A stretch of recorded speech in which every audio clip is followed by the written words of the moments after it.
Hello friends, welcome to பங்குச்சந்தை YouTube channel. இன்னைக்கு இந்த சேனல்ல மார்க்கெட் இன்னைக்கு ஓவராலா எப்படி முடிச்சிருக்கு?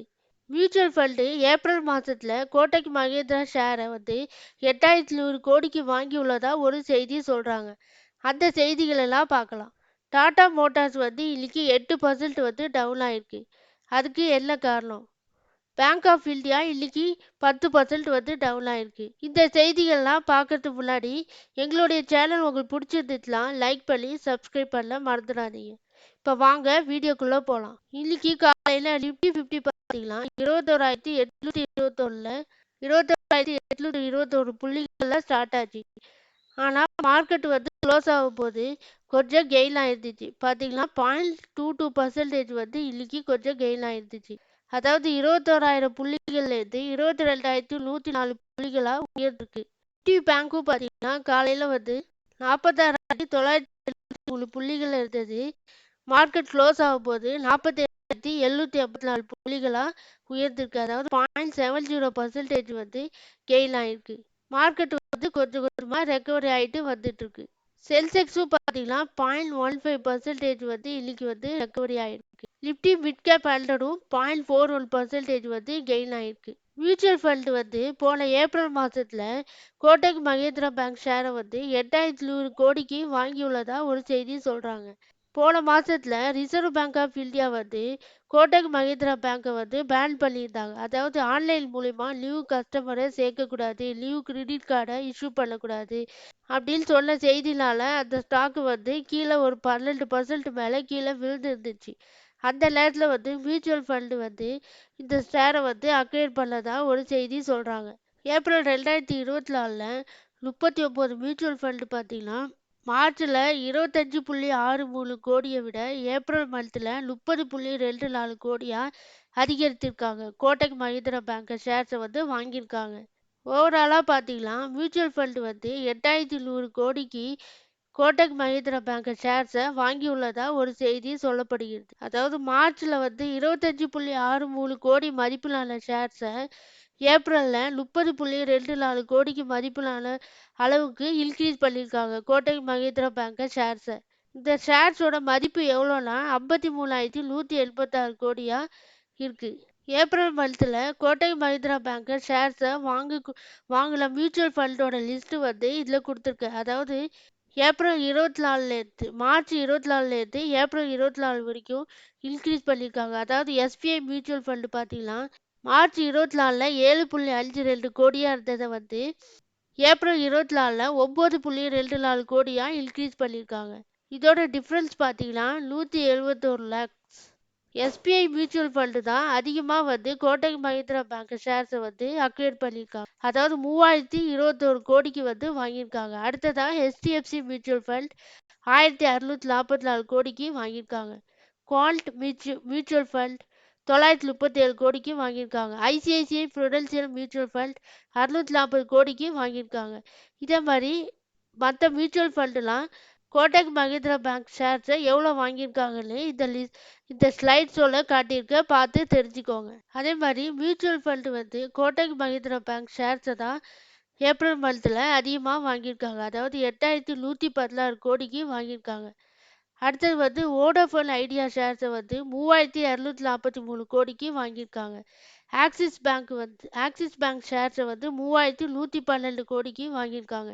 ரிலையன்ஸ் இண்டஸ்ட்ரி 2597 கோடிக்கு வாங்கியிருக்காங்க. இன்ஃபோசிஸ் பார்த்தீங்கன்னா 2108 கோடிக்கு வாங்கியிருக்காங்க. இந்துஸ்தான் யூனிலீவர் 1950 கோடிக்கு வாங்கியிருக்காங்க. இதோட லிஸ்ட்டை நான் இதில் கொடுத்துருக்கேன், பார்த்து தெரிஞ்சுக்கோங்க. இந்த ஸ்லைட்ஸோட டீட்டெயிலாக கொடுத்துருக்கேன், பார்த்து தெரிஞ்சுக்கோங்க. மியூச்சுவல் ஃபண்டு அதிகமாக செல் ஆஃப் பண்ண ஷேர்ஸை இந்த லிஸ்ட்டில் காட்டியிருக்காங்க. அதாவது ஸ்டேட் பேங்க் ஆஃப் இந்தியா அதிகமாக செல் ஆஃப் பண்ணியிருக்காங்க. -1666 கோடிக்கு செல் ஆஃப் பண்ணியிருக்காங்க.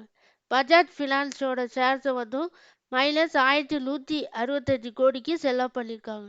லார்சன் அண்ட் டியூப்ரோ பார்த்தீங்கன்னா -979 கோடிக்கு செல் ஆஃப் பண்ணியிருக்காங்க. மகேந்திரா அண்ட் மகேந்திரா பார்த்தீங்கன்னா -847 கோடிக்கு செல் ஆஃப் பண்ணியிருக்காங்க. டிவிஸ் லேபரேட்டரிஸும் -850 கோடிக்கு செல் ஆஃப் பண்ணியிருக்காங்க. மற்ற என்னென்ன ஷேர்ஸ் வந்து எவ்வளோ செல் ஆஃப் பண்ணியிருக்காங்கன்னு இந்த ஸ்லைட்ஸோட காட்டியிருக்க பார்த்துக்கோங்க. இந்த செய்திகள்லாம் உங்களுக்கு பயனுள்ளதாக இருந்துச்சுன்னா எங்களுடைய சேனலுக்கு லைக் பண்ணி சப்ஸ்கிரைப் பண்ணுங்க. அடுத்ததான் இன்னைக்கு டாடா மோட்டார்ஸ் வந்து 8% வந்து கீழே இறங்கி இருந்துச்சு. அதுக்கு என்ன காரணம் சொல்றாங்கன்னா அதோட Q4 ரிசல்ட் வந்து இன்வெஸ்டாருக்கு சாட்டிஸ்ஃபையா இல்லை, அவங்களுக்கு ஒரு திருப்தியா இல்லை. அந்த ஒரு காரணத்தினால இந்த ஸ்டாக்கை வந்து இன்னைக்கு இறக்கியிருக்காங்க. ஆனால் இதோட ஃபண்டமெண்டல்ஸ் வந்து இதோட வந்து Q4 ரிசல்ட் வந்து நமக்கு நல்லாவே கொடுத்துருக்காங்க. ஆனால் இன்னைக்கு டே ரேஞ்சில் பார்த்தீங்கன்னா 947 காலையில் ஓப்பன் ஆச்சு. ஹை வந்து 1008க்கு ஹை போயிருக்கு. இப்போ ட்ரேட் ஆகிட்டு இருக்கக்கூடிய ப்ரைஸ் பார்த்தீங்கன்னா 961, அதாவது -8.18% வந்து டிக்ளைன் ஆச்சு. நான் இந்த வீடியோ எடுக்கும்போது -8.18% வந்து டாடா மோட்டார்ஸ் ஷேர் வந்து டிக்ளைன் ஆச்சு. இந்த டாடா மோட்டார்ஸ் Q4 ரிசல்ட்டை வந்து நம்ம இப்போ ஸ்க்ரீனரில் போய் பார்க்கலாம். டாடா மோட்டார்ஸ் சேல்ஸ் பார்த்தீங்கன்னா மார்ச் 2023 இயர் ஆன் இயர் குவார்ட்டரை விட இப்போ வந்து மார்ச் 2024 குவார்ட்டர் வந்து அதிகமாக தான் கொடுத்துருக்காங்க. அதாவது மார்ச் 2023 1,05,932 கோடியாக இருந்தது. இப்போ வந்து மார்ச் 2024 1,19,986 கோடியாக அதிகரித்திருக்கு. இந்த சேல்ஸும் நமக்கு அதிகமாக தான் கொடுத்துருக்காங்க. இதுவுமே நமக்கு ஒரு நல்ல விஷயம் தான். ஆப்ரேட்டிவ் ப்ராஃபிட்டும் பார்த்தீங்கன்னா 13,114 கோடியிலேருந்து இப்போ வந்து மார்ச் 2024 17,135 கோடியாக அதிகரித்திருக்கு. இயர் ஆன் இயர் பார்க்கும்போது நல்ல ரிசல்ட்டை வந்து நமக்கு கொடுத்துருக்காங்க. ப்ராஃபிட் பிஃபோர் டேக்ஸும் பார்த்தீங்கன்னா 4,875 கோடியிலேருந்து 9,369 கோடியாக இன்க்ரீஸ் ஆகிருக்கு. நெட் ப்ராஃபிட்டுமே நல்லா அருமையாக கொடுத்துருக்காங்க. 5,496 கோடியிலேருந்து இப்போ வந்து மார்ச் 2024 17,529 கோடியாக அதிகரித்திருக்கு. இந்த Q4 ரிசல்ட் வந்து நல்லா கொடுத்துருக்குமே. குவார்டர் ஆன் குவார்டரும் பார்க்கும்போது சேல்ஸும் அதிகமாகிருக்கு. அதே மாதிரி நெட் ப்ராஃபிட்டும் 7,145 கோடியிலேருந்து 17,529 கோடியாக அதிகரித்திருக்கு. இயர் ஆன் இயரும் ரிசல்ட் நல்லா இருக்கு. குவார்டர் ஆன் குவார்டரும் இயர் ரிசல்ட் வந்து நல்லா இருக்கு. ஆனால் மார்க்கெட்டில் வந்து இன்னைக்கு இந்த ஷேரை வந்து 8% வந்து டவுன் ஆக்கியிருக்காங்க. அதுக்கு என்ன காரணம்னா இன்வெஸ்டார் மத்தியில் அவங்களோட ரிசல்ட் டாடா மோட்டார்ஸ் ரிசல்ட் வந்து சாட்டிஸ்ஃபையா இல்லைன்னு ஒரு காரணத்தை முன் வச்சிருக்காங்க.